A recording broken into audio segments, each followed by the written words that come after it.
Hey guys, today I'll be showing you the XPG Gammix S70 Blade. This is an NVMe M.2, PCI Gen 4, and a capacity of 1 terabyte. Now you can use this for the PS5 or your computer as a storage space. And as you can see here, I put a extra thermal pad on the back there because there's chips on the back. And then the front there, where it says the XPG, that is a tiny heatsink that they provide you in the box. Now here's a time lapse of me installing the NVMe.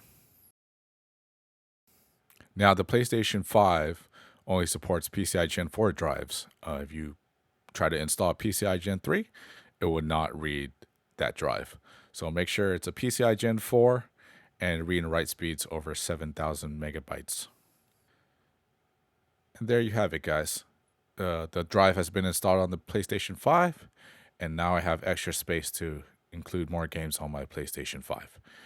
Thanks for watching. Make sure you like and subscribe.